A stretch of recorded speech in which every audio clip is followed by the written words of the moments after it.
라이트 앤 딜라이트 말씀 묵상의 시간입니다. 거룩하신 아버지 하나님, 오늘도 우리가 주님을 향한 믿음과 소망을 가지고 하루를 시작하게 하시니 감사와 찬양을 드립니다. 주님, 우리나라를 긍휼히 여기셔서 다시 한번 기회를 주시니 감사드립니다. 정의와 법치가 또 민주주의가 살아있는 것을 보여주시니 감사드립니다. 주님께서 새롭게 주신 기회를 감사하며 새롭게 나라를 세워가게 하시고 무너진 모든 것을 다시 회복시키고 세울 수 있도록 주님 우리에게 믿음과 용기를 허락해 주옵소서. 오늘도 주님의 말씀을 듣고 읽고 묵상하려 합니다. 말씀을 마음에 새기게 하시고 말씀대로 살아가는 기쁨을 누리게 하옵소서. 주님을 더 깊이 사랑하고 성령으로 충만한 삶을 살게 하옵소서. 예수님 이름으로 기도드립니다. 아멘. 오늘은 누가복음 19장 11절에서 27절 말씀을 함께 읽고 묵상하겠습니다. 누가복음 19장 11절에서 27절까지의 말씀 새 한글 성경으로 읽겠습니다. 사람들이 이런 말씀을 듣고 있을 때 덧붙여 예수님이 비유를 말씀하셨다. 예수님이 예루살렘 가까이에 와 계셨고 사람들은 하나님 나라가 곧장 금방이라도 나타날 것이라고 여기고 있었기 때문이다. 그래서 예수님이 말씀하셨다. 신분 높은 어떤 사람이 먼 나라로 길을 떠났어요. 자기가 임금으로 다스릴 권한을 받아서 돌아오려는 것이었어요. 떠나기에 앞서 자기의 종 10명을 불러서 그들에게 문화 10개를 맡겼어요. 그러고는 그들한테 말했어요. 내가 떠나 있는 동안에 장사를 해라. 그런데 그의 시민들은 그를 싫어해서 그의 뒤에 대표를 보내어 이렇게 말하게 했어요. 우리는 이 사람이 우리 위에서 다스리는 임금 되는 것을 바라지 않습니다. 그런데도 그가 왕권을 받아서 돌아왔어요. 그때 일어난 일입니다. 그는 은돈을 맡겼던 그 종들을 불러들이라고 했어요. 그들이 장사를 해서 얼마나 벌어들였는지 알아보려는 것이었어요. 첫 번째 종이 이르러 말했어요. 주인님, 주인님의 1문화로 10문화를 더 벌었습니다. 주인이 그에게 말했어요. 잘했구나, 착한 종아. 내가 아주 작은 일에서 믿을만 했으니 10개의 도시 다스릴 권한을 가져라. 두 번째 종이 와서 말했어요. 주인님의 1문화로 주인님 5문화를 만들었습니다. 주인이 이 종에게도 말했어요. 너도 5개의 도시를 다스리라. 또 다른 종이 와서 말했어요. 주인님 보십시오. 주인님의 문화입니다. 제가 수건에 싸서 따로 잘 두었던 것입니다. 제가 주인님을 두려워해서입니다. 주인님은 깐깐한 분이시기 때문입니다. 주인님은 맡기지 않은 것을 가져가시고 뿌리지 않은 것을 거두십니다. 주인이 그 종에게 말합니다. 네가 한 그 말로 너를 심판하겠다, 악한 종아. 나야말로 깐깐한 사람이어서 맡기지 않은 것을 가져가고 뿌리지 않은 것을 거둔다는 것을 네가 알고 있었느냐? 그렇다면 무엇 때문에 내 돈 굴려주는 곳에 맡기지 않았느냐? 그랬다면 바로 내가 와서 이자와 함께 그 돈을 찾을 수 있었을 것이다. 그러고는 곁에 서 있던 사람들에게 말했어요. 그에게서 그 문화를 뺏어다가 10문화 가진 종에게 주어라. 사람들이 주인에게 말했어요. 주인님, 그에게는 10문화가 있습니다. 너희들에게 말한다. 누구든지 가진 것이 있는 사람에게는 더 주실 것이다. 그렇지만 가진 것이 없는 사람한테서는 있는 것조차 빼앗아 가실 것이다. 이제 나의 이 원수들을 이리로 끌고 와라. 내가 자기들 위해서 다스리는 임금이 되기를 바라지 않았던 자들이다. 내 앞에서 그들을 사정없이 죽여라. 예, 오늘 10문화의 비유로 그렇게 명칭되는 예수님의 비유를 함께 읽었습니다. 누가복음 19장 11절에서 27절에 있는 이 10문화의 비유는 어떻게 보면 마태복음에 있는 달란트 비유와 약간 비슷하게 느껴집니다. 달란트 비유는 주님께서 5달란트, 2달란트, 1달란트를 사람들에게 주시고 그렇게 받았던 사람들이 그것을 가지고 열심히 일을 해서 더 많은 것을 남겨왔고, 그러나 1달란트 받은 사람은 아무것도 하지 않아서 결국 그것을 빼앗기고 그렇게 열심히 일하고 더 남겨야 되는 그런 일에 초점을 맞추고 있다면 오늘 이 비유는 약간 좀 다른 분위기로 진행이 되는데 이 비유 자체가 조금 당시 사람들은 분명히 이 비유를 보면서 어떤 것을 상상할 수 있었던 그런 내용이 되기 때문에 또 그렇고, 주님께서 이미 이 말씀을 하시는 이유를 앞에서 말씀하고 있다는 거죠. 이 비유를 말씀하신 이유가 11절에 보면 사람들이 하나님 나라가 곧장 금방이라도 나타날 것이라고 여기고 있었기 때문에 예수님께서는 하나님 나라가 그렇게 금방 나타날 것에 대해서 말씀하고 계시다라는 것입니다.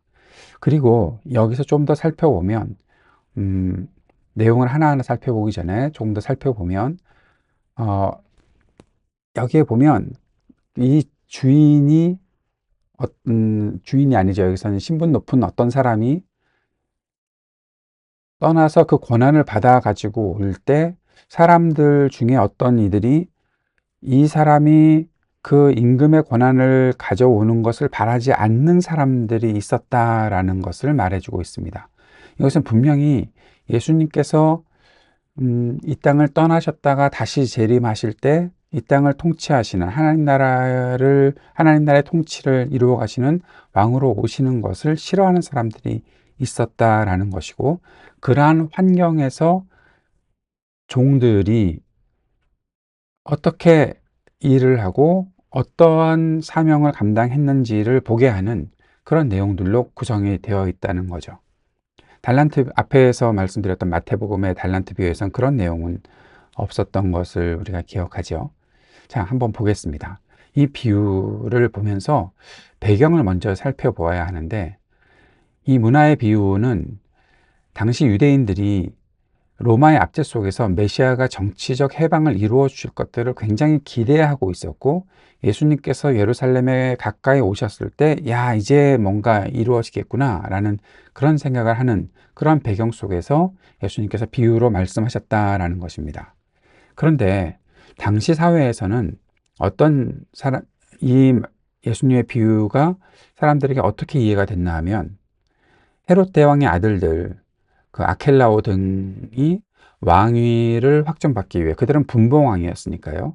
왕위를 확정받기 위해 로마로 갔고, 그 로마로 가서 그 왕위를 확정받고 돌아와서 통치를 하는데, 거기에 대해서 백성들이 거부하는 반응들이 있었다라는 것입니다. 예수님의 비유는 이런 정치적 상황을 반영하고 있다는 거예요. 그러니까 어떻게 보면 헤롯 대왕의 그 아들들이 그 왕의 권한을 로마로부터 받아가지고 오는 것이 사람들에게 굉장히 이렇게 못마땅한 일인데, 예수님께서 그 사람들에게, 예수님께서 승천하셨다가 십자가에 죽으시고 부활하시고 승천하셨다가 다시 돌아오실 때의 그러한 일들을, 이렇게 반대하는 사람들이 있는 사회적 상황들을 잘 적용시키셔서 또 연결시키셔서 제자들에게 이 말씀을 하고 계시다라는 거죠. 그러니까 단순히 열심히 일해서 많이 벌어라, 많은 것을 남겨야 한다라고 보는 것이 아니라, 예수님께서 다시 오시는 그 때를 잘 준비하고 있어야 한다라는 내용을 말씀하고 있는 것입니다. 그리고 또 한 가지, 아까 앞에서 말씀드렸던 것처럼 사람들이 싫어한다는 거예요. 사람들이 거부한다는 거예요. 헤롯의 아들들이 왕위를 받아오는 것도 싫어했던 이 사회적 그러한 분위기처럼, 예수님께서 다시 오셔서 하나님 나라의 통치를 이루어 가시는 것 자체를 거부하는 사람들이 이 땅에 있다는 거예요. 그렇게 고난이 있고 어려움이 있다는 것입니다. 그런데 그러한 과정에서, 그러한 곳에서 자신의 종 10명에게 문화를 맡기고 장사를 해라. 그 사람들이 장사를 하려면 그 사회에 나가서 장사를 해야 될 텐데, 그 장사를 할 때, 야, 이 장사하는 이 종들은 누구의 그러한 종들이잖아. 야, 우리가 싫어하는 그 사람의 종들인데 이 사람의 장사를 우리가 도와줄 이유가 있어? 그러면서 굉장히 어려움을 겪게 했을 거라는 거죠. 그럼에도 불구하고 그들은 열심히 일을 했고, 또 그 주인의 뜻에, 그가 왕권을 받아서 돌아온 이제 왕으로서 역할을 하는 그 분 앞에, 우리가 이만큼 일해서 남겨놓은 것이 있습니다 라는 그러한 보고를 드리는 사람들이 있었다라는 것입니다. 그리고 또 재밌는 것은 금방 온 것 같아요. 왕권을 받아서 돌아오는 게 오래 걸리지 않았다는 것도 오늘 본문의 이 흐름을 보면 그냥 그런 뉘앙스가 느껴지고 있습니다. 예. 그리고 또 한 가지 그렇게 모든 것들을 계산하는 때가 있다는 거죠.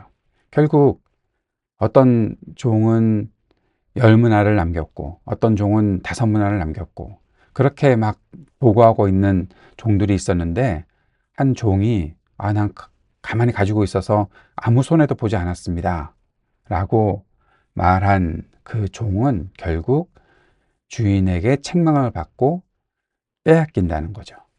그리고 10문화 가진 종에게 그것까지도 주어서 더 다스릴 수 있게 한다라는 것.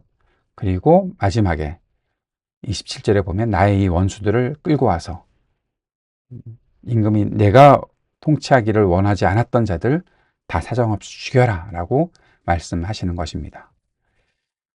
충성된 사람들은 더 많은 것들을 받고 게으른 사람은 다 빼앗기는 그런 결과가 나타난다는 것입니다.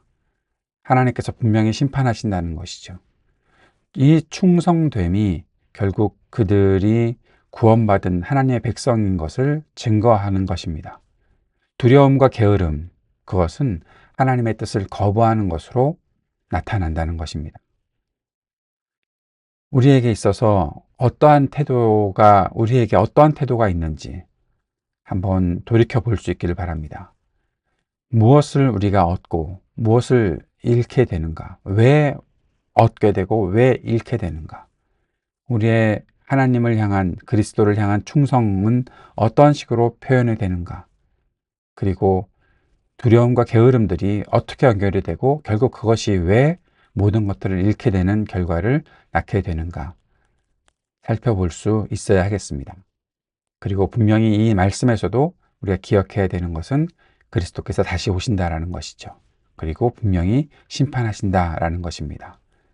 주님 나라를 위해 우리가 어떻게 동참하고 살아가고 있는지 돌아보게 하는 오늘 이 말씀을 통해서 주님께서 다시 오시는 그날까지 우리가 어떠한 태도로 어떠한 마음가짐으로 충성된 삶을 살아갈 것인가 돌아볼 수 있기를 바랍니다. 오늘의 묵상과 적용을 정리해 보겠습니다. 이 문화의 비유는 단순히 열심히 일하라 하는 교훈이 아닙니다. 예수님은 하나님의 통치가 어떻게 이루어지는지 그리고 제자들은 어떻게 그 나라를 준비해야 하는지를 가르쳐 주신 것입니다. 그리스도를 따르는 제자들은 작은 것에 충성하는 태도로 하나님 나라를 준비해야 합니다. 제자들이라면 그리스도를 따르는 사람들이라면 두려움을 버리고 믿음으로 행동해야 할 것입니다. 그리스도를 따르는 제자라면 받은 은사를 감추지 말고 잘 활용할 수 있어야 합니다. 주님께서 주시는 은사를 올바르게 사용하는 것이 바로 믿음입니다. 은사를 통해서 마땅히 해야 할 일을 하는 것이 하나님 나라를 준비하는 삶이라는 것을 꼭 기억할 수 있기 바랍니다. 주님은 분명히 다시 오십니다. 그런데 예수님과 하나님 나라를 거부하고 말씀을 받아들이려 하지 않는 자들은 반드시 심판을 받는다는 사실을 꼭 기억하는 우리 모두가 될 수 있기를 바랍니다. 주님께서 가르쳐 주신 기도 함께 드리겠습니다. 하늘에 계신 우리 아버지, 아버지의 이름을 거룩하게 하시며 아버지의 나라가 오게 하시며 아버지의 뜻이 하늘에서와 같이 땅에서도 이루어지게 하소서. 오늘 우리에게 일용할 양식을 주시고 우리가 우리에게 잘못한 사람을 용서하여 준 것 같이 우리 죄를 용서하여 주시고 우리를 시험에 빠지지 않게 하시고 악에서 구하소서. 나라와 권능과 영광이 영원히 아버지의 것입니다. 아멘.